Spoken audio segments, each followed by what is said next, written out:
Your credentials are invalid. We don't seat unverified individuals in first class. That's what Captain Margaret Vaughan said loud enough for every passenger to hear, clear enough to cut through leather glass and silence. Elias Vance didn't move, not right away. The private Gulfstream G700 cabin was still boarding. He had just stepped inside. No entourage, no briefcase, just a phone in one hand and his scarf draped neatly over his other arm. Margaret didn't blink as she stared him down. Behind her, Frederick Wells, a well-known white venture capitalist already seated in 2A, snatched the boarding slip from Elias's hand and ripped it in half without a hint of hesitation. "He's not listed," Frederick declared. "This isn't his seat. He's trying to sneak in." No one around them said a word, not yet. But every pair of eyes on that aircraft followed Elias, now some with curiosity, others with disdain. And not one of them knew that within 10 minutes, this man, this calm, composed black man, dressed in nothing more than a linen shirt and trousers, would own every soul in that cabin, because he owned the jet. He owned the company. And before this jet ever left the ground, he would fire its captain, dismiss its crew, and launch a movement that would echo across the skies. Before we dive into what happened next, I want to know, where are you watching from today? Share your city or country in the comments below. And while you're here, don't forget to subscribe, hit that like button, and share this story if it moves you. We're about to witness something extraordinary. How one man's calm refusal to be humiliated became the spark that forced an entire industry to look in the mirror. It was 8:45 a.m. on a Saturday morning. The light filtering through the Gulfstream's windows landed softly on cream leather seats and polished ebony trim. Elias Vance, age 48, billionaire founder and CEO of Pinnacle Ventures, had boarded the flight not as himself, but as a silent observer. He had done this before undercover assessments. No one on board had been told he would be flying today. Not the passengers, not the crew, not even the captain. That was the point. This wasn't a pleasure trip. It was an integrity test, a measure of how Pinnacle Air Lux, the very company he owned, treated those who didn't walk in looking like they belonged. Captain Margaret Vaughan had a history. Before Pinnacle Ventures acquired her boutique charter firm in 2023, she had been its prideful founder. The merger had kept her job, but wounded her ego. She never truly accepted that she now reported to a black man, especially one younger, wealthier, and more respected than she had ever been. So when Elias boarded unannounced without fanfare or formal uniform, she saw what she wanted to see: someone beneath her. Someone she could remove without consequence. Elias had barely crossed the entryway when Margaret stopped him. Her tone was measured, but the venom beneath it couldn't be missed. "You're not listed," she said, eyeing the boarding slip. Elias extended it. "Please confirm." She didn't take it. Frederick Wells took it instead. "We don't let people walk in and pick seats," he said, waving the paper before tossing it onto the aisle floor like trash. "This is first class, real first class." Elias knelt to pick it up, slow and careful, his expression unreadable. But his silence spoke louder than any outburst ever could. It was the silence of a man who had seen this before, lived through this before, and prepared his whole life for what would come next. Miles Turner, a 28-year-old data analyst seated in 3A, pulled out his phone. His thumb hovered over the record button. Behind him, Grace Patel, a seasoned human rights lawyer, reached forward and gently placed her hand over his wrist. "Not yet," she whispered. "Let him speak first. Let the truth speak first." Miles hesitated. Elias gave him a brief nod, acknowledging the impulse, but asking for restraint. A few rows over Caleb Grant, a young reporter who had written extensively about racial discrimination in luxury industries, took out a pen. His hand shook just slightly.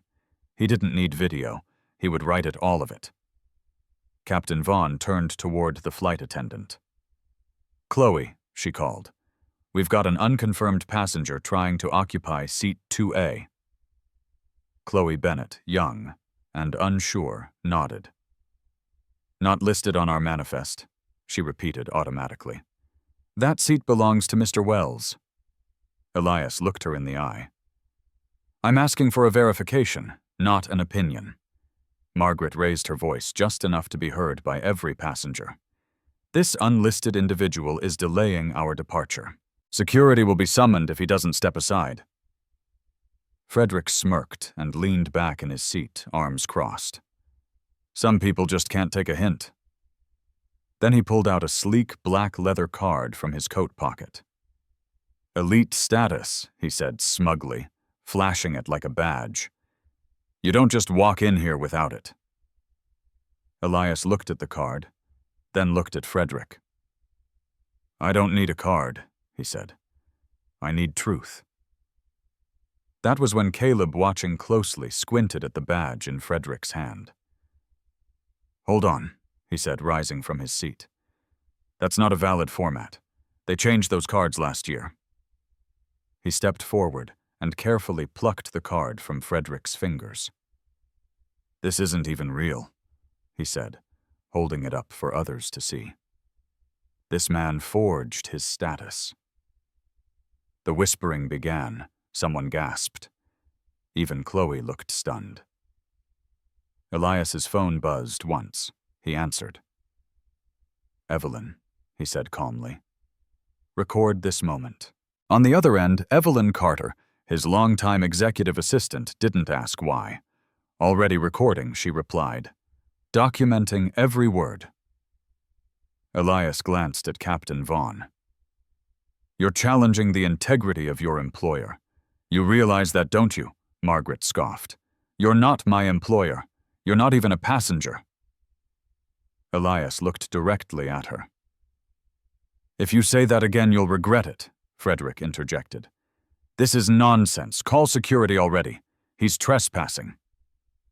Caleb stepped forward. "He's doing nothing of the sort, and you know it."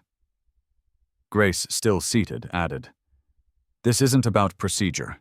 This is about perception." Elias remained composed. "Captain Vaughn, this is your final opportunity to verify my seat quietly before this becomes something far bigger than you imagine." Margaret didn't move. Elias turned back to his phone. "Evelyn, notify corporate that I've been denied my seat by name. Note the names of the captain, the attendant, and the passenger in seat 2A, Evelyn responded. "Noted." "Would you like me to escalate?" Elias replied. "Let's give them one last chance to choose integrity." Caleb folded his arms. "This is vile," he muttered. "All of it." Elias answered him softly. "That's why I came alone." Margaret still didn't speak, but her silence, rigid defiant, was answer enough. Elias looked down at the torn boarding pass in his hand. Then he looked up at every passenger in the cabin. This company was built to elevate everyone, but it seems we still need to learn who we truly serve. And the cabin once polished and still began to shift, not with movement, but with tension, with awakening. Margaret's scorn kindled a cabin awakening. Captain Margaret Vaughn took a deliberate step forward, her boots clicking softly against the hardwood flooring beneath the cream-colored carpet that lined the jet. Her jaw was tight, her voice sharp. "This is no longer a boarding issue. This is an act of deception." She turned toward First Officer Richard Ellis, standing near the cockpit, with uncertainty clouding his expression. "Richard," she said, "this passenger's identity is fraudulent. I want him removed from the manifest immediately." Richard hesitated. He didn't look at Elias. He looked at Margaret, then at Chloe, then finally down at his own hands. Elias stood tall, unflinching, his scarf still resting across one arm, eyes fixed not on her face, but just beyond it, like he was already past this moment, already stepping into the reckoning that awaited them all. Margaret's voice rose a half step. "You think you can take over this airline and not face consequences? You gutted everything we built. You're a thief in a pressed shirt." From behind, Elias Frederick Wells added a liar, more like he's clearly not who he says he is. The words rolled off Elias like cold wind off glass. Chloe Bennett, the young flight attendant, stood frozen for a moment, then nodded as if cued. "His name's not on the iPad," she said, holding up the device without turning it toward the passengers. "He's unconfirmed." Her voice was too quick, too rehearsed. Elias noticed, so did Caleb Grant, who narrowed his eyes and took 2 steps forward. "Did you check his ID, Chloe?" he asked. "Or are you just repeating what you were told?" Margaret waved a dismissive hand. "This is our domain, not yours. He belongs in cargo if he wants a ride." A soft gasp spread through the cabin. The woman in 3B turned away in disgust. Grace Patel leaned forward from her seat. That was uncalled for. "Captain?" Margaret didn't flinch. "This is first class. We have standards." Elias remained still, but the grief on his face deepened, not the grief of humiliation, but of knowing that after all these years, after everything he had built, after trying to give people like Margaret and Chloe the benefit of the doubt, he was still just a test to them, a target. Miles Turner's hand shook as he lifted his phone again, starting to film, but Grace was quicker. She reached out and gently pushed it back down. "Not yet. Not like this. Let's speak. Let's stand. But don't reduce this to pixels. This isn't a story. It's a wound." Miles nodded reluctantly and slid the phone back into his jacket. In the silence that followed, Elias raised his phone again and pressed the button. Evelyn's voice came through the speaker. Crisp. Controlled. "Yes, sir?" Elias didn't raise his voice. "Evelyn, begin recording a statement. Captain Margaret Vaughn has publicly accused me of falsifying my identity, and flight attendant Chloe Bennett has declared me unconfirmed, despite holding a boarding pass issued by corporate," Evelyn replied. "I'm logging every word. Continue when ready." Elias looked directly at Chloe. "Tell the truth. Are you following orders, or are you complicit?" Chloe's hands trembled. Her eyes darted to Margaret. I'm just reporting what I was told," Margaret snapped. "Don't backpedal now." Elias stepped forward. "Captain Vaughn, you've accused me of theft, of fraud, of being unworthy of this space. You're not just wrong, you're dangerous." Richard Ellis shifted uneasily, clearly torn. He opened his mouth, then closed it. Evelyn's voice crackled again. "Sir, I've logged all statements so far. Would you like me to notify internal compliance?" Elias said. "Not yet. Keep listening. There's more." That was when Chloe cracked. Her voice broke mid-sentence. "She bribed me," she said just above a whisper. "I wasn't supposed to say anything, but she gave me $2,000 last week to remove a name from the iPad manifest. I didn't know it would be you." Gasps erupted again. Grace stood. "You did what?" Chloe nodded, tears forming now. "She said it was a routine adjustment, said the passenger had been flagged for suspicion." Margaret's face turned to stone. "This is absurd," she said. "You think anyone would believe that?" But Chloe was already shaking her head. "I've saved the message. It's on my phone. You told me to do it." Elias let out a slow breath. That he said quietly is the sound of truth crawling out from under the weight of fear. Margaret spun on Chloe. You think this will save you? Elias raised a hand. Stop. The damage is done. Evelyn's voice returned. We've captured everything. This will go directly to senior corporate leadership. Is it time? Sir Elias paused, then turned to Richard. You're next. Richard looked up. Startled, Elias asked. Did you change my profile in the system? Was my name flagged? Richard hesitated, his face flushed.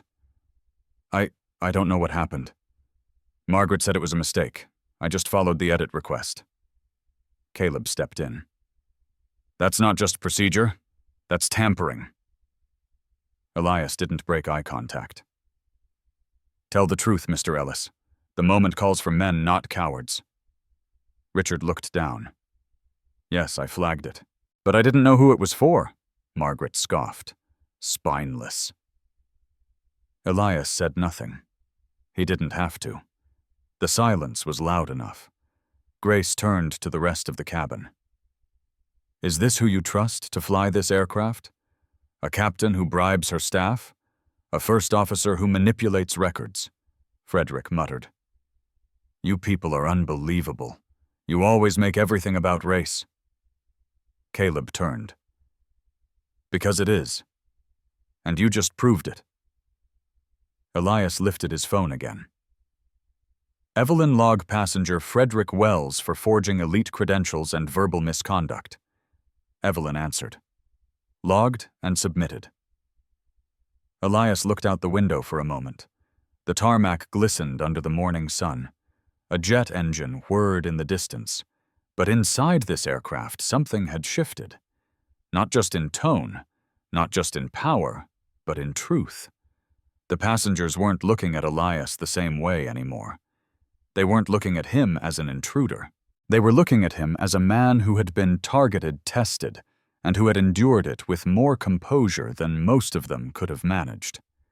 You've wounded Pinnacle Air Lux's heart, Elias said, turning back to Margaret. But you haven't broken it. Because its soul doesn't live in your cockpit. It lives in every passenger who stands up when it matters most. Richard's face turned pale. Chloe wept silently. Caleb stepped back beside Elias. We're not done, he said. But we're getting closer. And from behind them. Miles's phone buzzed again. Just once. He didn't reach for it. Not yet. Because for the first time in that cabin, words were doing the work. Captain Margaret Vaughn didn't retreat. If anything, she doubled down. You want proof you belong here? She sneered. Show us. Show us where your money comes from. Who you really are. Don't just wave your voice around like it carries weight. Prove it. Elias didn't respond right away. Instead, he inhaled deeply, letting the air settle. But the room around him didn't wait. First Officer Richard Ellis, clearly shaken by the earlier confession, suddenly found his courage again. Not in truth, but in pressure. We've asked nicely, Richard said, stepping toward Elias. Now we need to restore order. Step off the jet. His voice cracked halfway through, betraying his uncertainty. From behind him. Frederick Wells rose to his feet, waving his forged card again, like it meant something. This is madness, Frederick said. Throw him off. He's a criminal. He's trespassing. We all saw it. Elias's gaze didn't move, but his fingers tightened slightly on his phone. At that moment, Chloe Bennett, the young attendant who had earlier confessed to tampering, looked away, guilt flooding her face. Then came the moment that shifted everything. Samuel Holt, the security officer stationed near the cockpit, moved forward. Mr. Vance, he said, deliberately, using no title. You've been asked to leave the cabin. I need you to comply. His tone wasn't loud, but it was firm. And final. Refusal will result in escalation. He reached forward, gripping Elias's right shoulder. It wasn't gentle. It was a show of control, a statement, a threat in uniform. As his hand landed, Elias didn't flinch, but the cabin did. Grace Patel stood so quickly her seat rocked. "Take your hand off him," she said sharply. "This is no longer protocol. This is harassment." But Samuel didn't let go. Instead, with one arm, he pushed Elias back slightly, just enough for the scarf to fall to the floor. "Sir," he said again, "step off the aircraft." The entire aisle held its breath. Behind them, Caleb Grant raised his voice. "What is the charge?" he demanded. "What law has he broken?" Frederick responded instead. "He doesn't belong here." "That's the charge." Grace turned on him. "Belonging isn't a matter of your comfort. Mr. Wells, it's a matter of truth, and your truth's already unraveling." Miles Turner, still seated, reached again for his phone. "I need to film this," he said, his voice tense. Elias turned toward him. "Miles, no. We don't need video. We need voice. Speak, witness. Don't disappear behind the lens." Grace stepped closer. "Speak it." "Miles, don't hide it." Miles nodded, stood, and said clearly, "This is racial profiling. This is abuse of authority. And it's happening in broad daylight." Evelyn's voice came through the phone once again. "Sir, I've logged physical contact by security." "Do I escalate?" Elias's reply was soft. "Not yet." Margaret, arms folded, smiled faintly.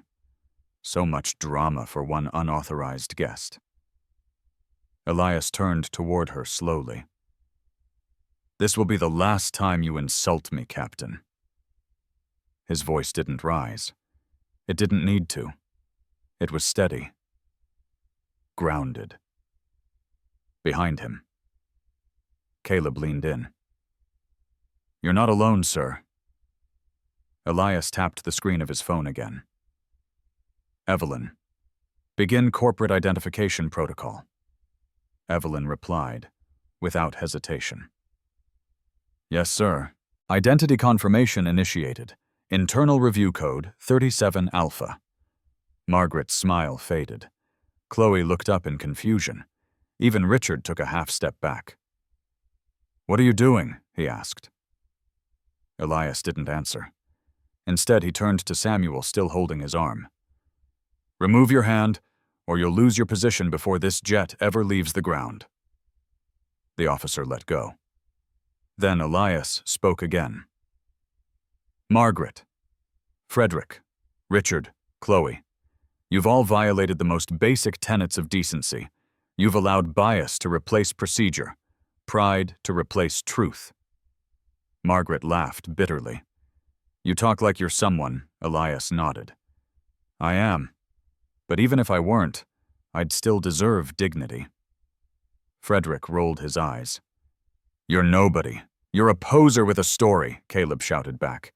"You're the fraud, Mr. Wells. You're the one with the forged status badge. We all saw it." Elias raised his phone once more. "Evelyn, note that security contact has ceased, but verbal hostility continues." Evelyn responded. "Logged and archived."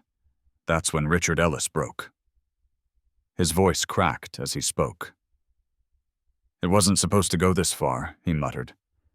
"She said it was a test. Just a test." Margaret turned toward him, eyes narrow. "Don't you dare." But he ignored her.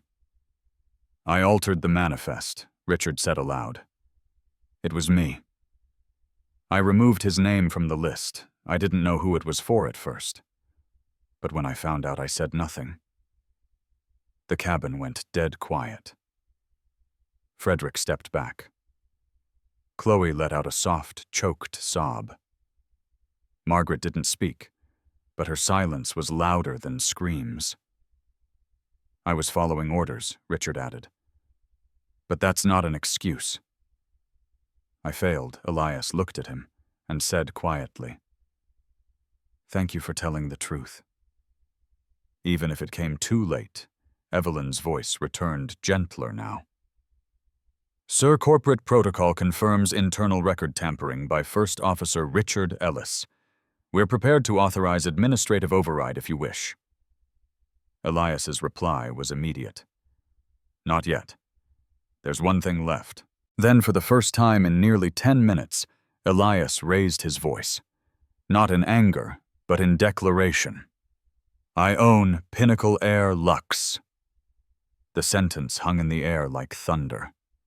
I am Elias Vance, founder and CEO of Pinnacle Ventures, and every inch of this aircraft, including your contracts, falls under my authority. Gasps, audible gasps. Frederick stepped backward into his seat. Chloe stumbled into the galley. Margaret froze. Richard lowered his head. And the passengers who had watched in silence, then in concern, and finally in disbelief, rose to their feet. Some clapped. Others stood still. But all of them looked at Elias now with awe. Not because he had revealed his power, but because he had never needed to. Grace stepped forward and nodded once. You didn't have to prove it, but you did. And now it's our turn to stand.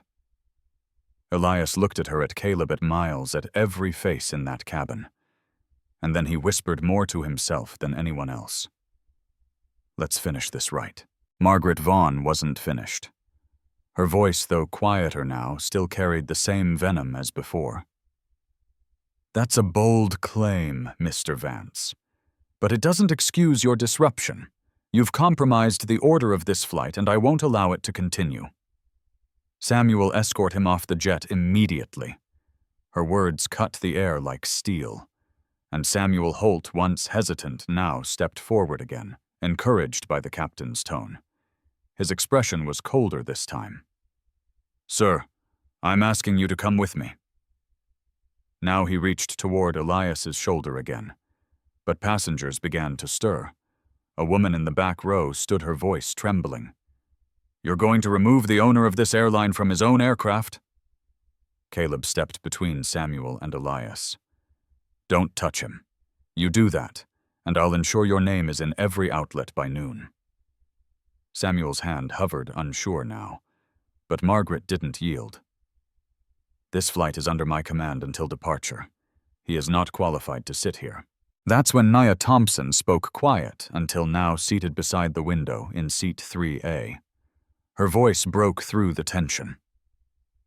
Excuse me, she said carefully, but I'd like to confirm that my boarding pass is also being questioned. Margaret's head snapped toward her. Excuse me, Nia. A black textile designer traveling to a design showcase in London held out her pass. You passed me in the aisle earlier and said nothing. Now that we're identifying who belongs and who doesn't, am I also in the wrong seat? Margaret hesitated, then moved toward her. Your documents were suspect when I reviewed the manifest. We'll need to verify your status too. Nia's lips parted in disbelief. Are you serious? Margaret nodded, turning to Chloe. Check her clearance. Chloe, still visibly shaken, froze in place. Elias looked across the cabin at Nia, saw the panic rising in her throat. Don't move, he said gently. You belong here. Miles Turner stood now, fists clenched. How many more people are you going to target today, Grace? Patel stepped toward Nia protectively. This is retaliation, plain and simple. Margaret pointed toward Elias. This is the chaos you've caused. Elias didn't flinch. No. Captain, this is the truth you tried to bury. Samuel raised his voice again. Sir, I will have to use force if you do not comply. At that moment, Richard Ellis whispered something barely audible. Check her logbook. Caleb ears sharp turned. What did you say? Her logbook, Richard repeated louder this time. Margaret keeps a private flight log, always has notes on every passenger. She writes things that aren't supposed to be shared. Chloe's mouth dropped open. You mean the one with the initials and color codes? Yes, Richard said, his voice growing steadier. It's all there. She documents who she believes is worthy and who isn't. I saw her write in it before takeoff. Elias turned to Chloe. Where is it? Chloe hesitated, then stepped toward the cockpit storage compartment. She pulled out a small, leather-bound notebook tucked inside a maintenance binder. She opened it, flipping past technical notes, until she found a tabbed section with handwritten entries. Caleb took it from her hands and began reading aloud. May 25th. Unverified woman in 3A likely designer-type watch for fabricated credentials. He paused, looking at Nia, who stood frozen hands at her sides. May 31st. Man in linen shirt possible plant. If challenged, escalate gently, don't engage on race. The cabin fell into stunned silence. Margaret's face turned a pale shade of ash. Those are private notes, they're not policy. Caleb didn't stop. February 14th passenger grant, 2 outspoken track seating movement. He looked at Elias. This is a pattern, a manifesto of quiet discrimination. Nia stepped forward. So it was never about documents. It was about who made you uncomfortable. Margaret's voice cracked, but she tried again. That notebook isn't sanctioned. Elias turned to Samuel. Are you still prepared to remove me, or are you going to read the words your captain wrote about you too? Samuel stiffened. She has notes about everyone. Chloe nodded solemnly. She kept lists, names, comments about tone dress, even skin tone.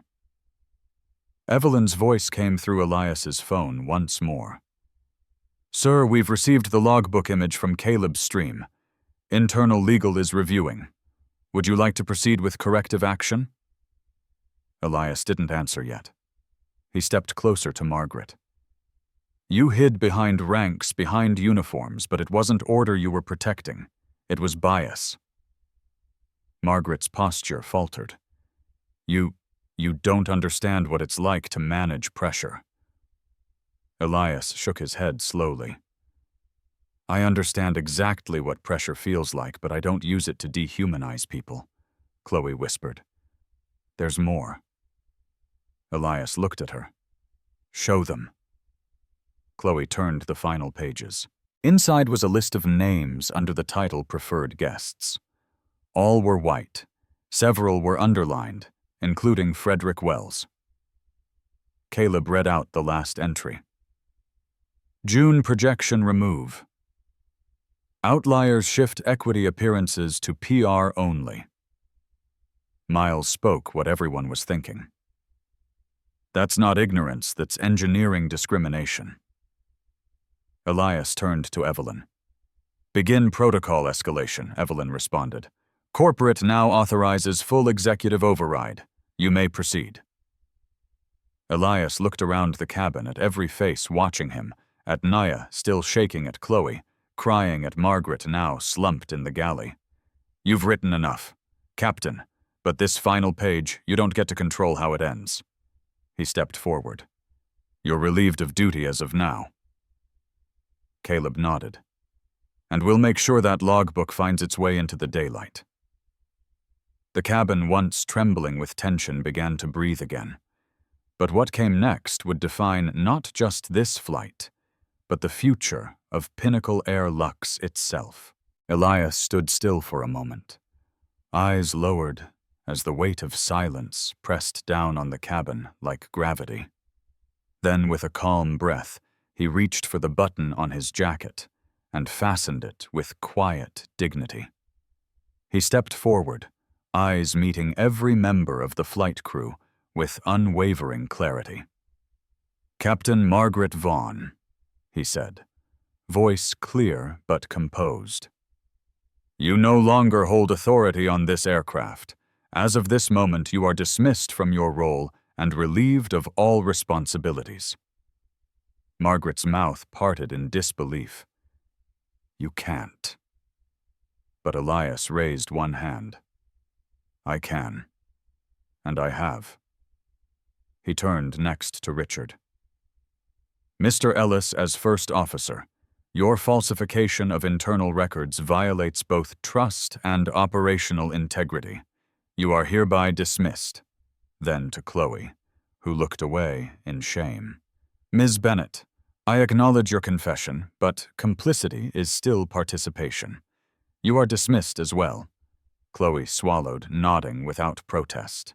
Finally, Elias's eyes settled on Samuel. Mr. Holt, you physically mishandled a passenger in violation of protocol and failed to question an unlawful directive. You are no longer part of this crew. The four stood frozen in place, stunned hollow. Elias turned toward the passengers, his voice now addressing all. This aircraft and the company behind it were built on a promise not just of luxury, but of dignity. That promise was violated here today. He turned slightly facing the central aisle. I am Elias Vance, founder and CEO of Pinnacle Ventures, owner of Pinnacle Air Lux. This aircraft, this crew, this route, all of it is under my direction. The ripple through the cabin was instant. Audible gasps, murmured exclamations, hands rose to mouths. Caleb took a step back, then forward again, stunned. You own this entire operation. Elias nodded once. Every flight, every hangar, every employee, and starting today, every standard will be rewritten. Evelyn's voice came through the phone. All dismissals acknowledged and confirmed. You are fully empowered to proceed. Sir Elias exhaled and stepped closer to the galley. And we will proceed not with vengeance, but with reform. He turned, speaking directly to the stunned group of passengers. Effective immediately, I'm establishing the Pinnacle Sky Trust, a $15 million initiative that will fund equity in aviation through scholarships, pilot development, and crew diversity training across the private charter industry. Applause broke out first from Miles, then Nia, then Caleb, then others. Grace wiped her eyes. That's real change, she said under her breath. That's leadership. Frederick Wells, still seated near the front, rose with a smirk. You think this makes you noble? You just embarrassed your own staff in front of strangers. That's not leadership, it's theater. Elias didn't even look at him. Mr. Wells, he said evenly, you forged your credentials, verbally harassed multiple passengers, and encouraged the removal of the airline's CEO from his own cabin. As of this moment, you are permanently banned from all Pinnacle Air Lux flights. Frederick turned red. You don't have the authority. Evelyn's voice cut in. It's already logged. His access has been revoked, system-wide. Frederick took a step toward the aisle, but the passengers flanking him didn't budge. They didn't make way. They stared, and they remembered. Elias walked past him, without another glance. That was when Chloe spoke again, voice trembling. There's something else, she said. Something I never told anyone. Elias turned slowly. Speak. Chloe hesitated, then pulled out her personal tablet from the rear galley drawer. Before today, I was asked to delete several internal complaints about bias, not just from this flight from others, but I couldn't do it. I archived them instead, stored them in a folder labeled routine logs.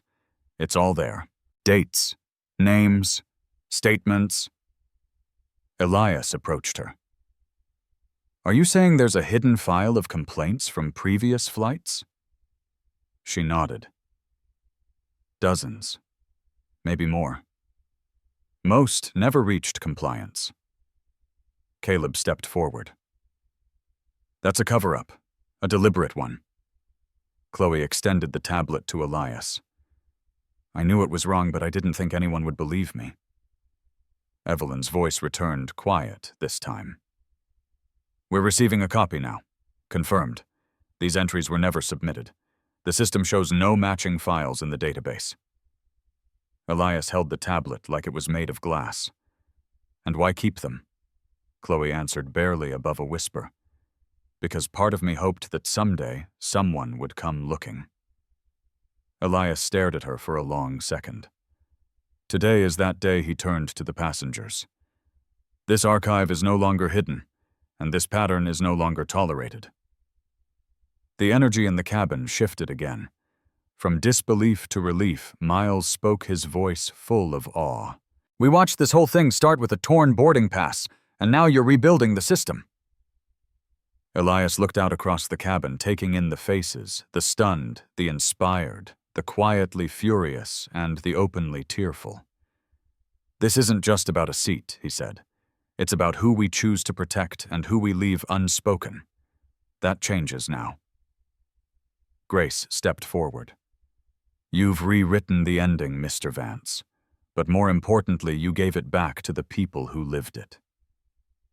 Naya, tears in her eyes, nodded. Thank you for seeing me. Evelyn returned one last time. Corporate leadership has endorsed your actions. Internal legal will initiate investigations, and the Pinnacle Sky Trust press release will go live in 60 seconds. Elias nodded once, then slowly with quiet assurance. He walked back to his seat, not to reclaim it, but to recenter it. This aircraft would fly again, but it would never fly the same. The cabin was quiet now, not with tension, but with transformation. Elias remained standing near the aisle, centered between the rows of people who had just witnessed both disgrace and renewal. He looked toward the cockpit door, then slowly scanned the faces of those still seated. His voice, when it came, was not raised. It didn't need to be. This aircraft was never just about leather seats or champagne, he said softly. It was always meant to be a vessel for dignity. He turned slightly, his gaze steady. And starting today, Pinnacle Air Lux will no longer tolerate unspoken bias behind closed cockpit doors. A murmur of agreement rippled through the passengers. Then, with quiet authority, Elias continued. We are launching the Pinnacle Unity Campaign, a permanent internal initiative across all branches of Pinnacle Air Lux, mandating empathy training, quarterly verbal audit panels, anonymous passenger grievance reviews, and the creation of a traveling equity team that will fly monthly to observe crew behavior firsthand. Miles leaned forward in his seat. That sounds like more than damage control. Elias nodded. It's healing, but healing doesn't come from silence. It comes from structure. Caleb clapped slowly, then stood. I've been covering transportation for 6 years. I've never heard a CEO speak like this, Grace added gently. That's because most don't come into the cabin when there's fire. They stay in the tower and pretend it's smoke. Elias turned back to the phone in his hand. Evelyn, confirm initial resources for Pinnacle Unity. Her voice was immediate. Confirmed. 6-month launch budget, $4 million not including the Pinnacle Sky Trust. Announcement ready for press distribution. Naya looked up from her seat, her voice still tender, but stronger now. Are you doing all this because of what happened today? Elias looked at her and replied, No, I'm doing this because what happened today was already happening. I just stepped into it. For a moment, that statement hung like a quiet bell. Then, near the cockpit, the dismissed crew, Margaret, Richard, Chloe, and Samuel, stood together in an uneasy cluster. Their faces no longer wore defiance. They looked stranded. Richard broke the silence. Mr. Vance. Elias turned to him. Richard swallowed. There's more. Caleb's brows narrowed. More. Richard nodded. Last month I was part of an internal thread among crew members who were uncomfortable with the equity changes your team had begun discussing. The new scholarship fund, the promotion of underrepresented staff. There was pushback. Elias tilted his head, expression unreadable. Go on. Richard hesitated, then confessed. There was a plan, an idea. To leak documents to circulate rumors that you were inflating your philanthropic numbers to undermine the Pinnacle Sky Trust before it could gain traction. I didn't start it, but I didn't stop it. A sharp hush fell over the room. Even passengers who hadn't spoken until now turned to listen. Grace asked gently, why Richard didn't lift his eyes. Because I was afraid that change would mean I no longer mattered. Silence again. Then Elias said slowly, you didn't fear irrelevance, you feared equality, and you mistook discomfort for erasure. Richard nodded faintly. I know, Chloe added, her voice tight. I saw the messages. I ignored them. That's on me. Samuel shifted uncomfortably, but said nothing. Evelyn's voice returned now, colder. We've just received confirmation of the thread. Sir, internal systems logged 3 access points tied to flight operations staff. Do you wish to proceed with disciplinary review? Elias didn't respond right away. Then he looked at Richard and said simply, the price of sabotage isn't just termination, it's trust. And you've lost both. Richard stepped back in silence. Miles leaned over to Caleb. This isn't just a firing, this is a reckoning. Elias nodded. Pinnacle Air Lux will undergo a full audit, not just financial, cultural, historical.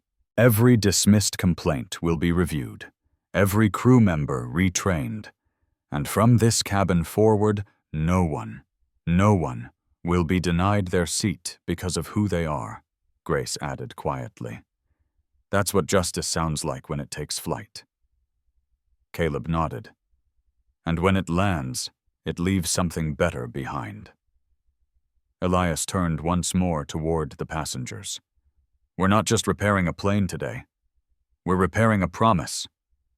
And for the first time since the boarding door had closed, the entire aircraft felt like it belonged to everyone inside. The aircraft remained grounded, but the energy within the cabin soared higher than any altitude chart could measure. With the crew dismissed and the new campaign launched, Elias stood still in the center aisle as Evelyn's voice came through once more. Sir, the FAA has acknowledged receipt of the internal complaint archive. A full inquiry into Captain Vaughn's record has been initiated. Richard, Chloe, and Samuel will be suspended from all flight operations pending a hearing, and per your directive, Frederick Wells has been formally banned. The cabin remained quiet, absorbing the weight of what had just occurred. But the silence was no longer one of fear. It was reverent. Across from Elias, Caleb Grant stood with his pen down, eyes lifted. This isn't just a story, he said softly. It's a turning point, and we're living inside it. Elias nodded. Sometimes reform doesn't begin in boardrooms or courtrooms. Sometimes it starts in aisles like this, with people watching closely and speaking when it counts. Miles Turner, still standing, added, You turned this whole plane into a courtroom. But no one shouted. You let truth do the speaking. Elias smiled faintly. Justice doesn't always need volume. Just clarity, Evelyn continued. Sir, news of the Pinnacle Sky Trust is spreading. We've received early commitments from donors matching your contribution. Projected total in the next quarter is already above 22 million. A ripple of astonishment moved through the passengers. Grace stepped forward, calm but purposeful. Elias, with all due respect, this isn't just company policy anymore. It's a new standard for the industry. Elias turned to her. And that's exactly what it's meant to be. He walked over to Nia, still seated, but no longer shaken. Ms. Thompson, he said gently. I'd like to offer you a complimentary charter anywhere in the world. No strings attached, just as a human being who should have never been doubted. Nia looked up, tears forming. You didn't just give me a seat. You gave me back my dignity. Elias nodded. Then that flight belongs to both of us. At that moment, a new voice broke through the cabin. It was deep weathered. From the last row, an older white man slowly rose. He wore a blue blazer, and a captain's pin faded with time. Mr. Vance, he said with some effort. May I speak? Elias turned, surprised. Of course. The man took a breath. My name is Russell Denton.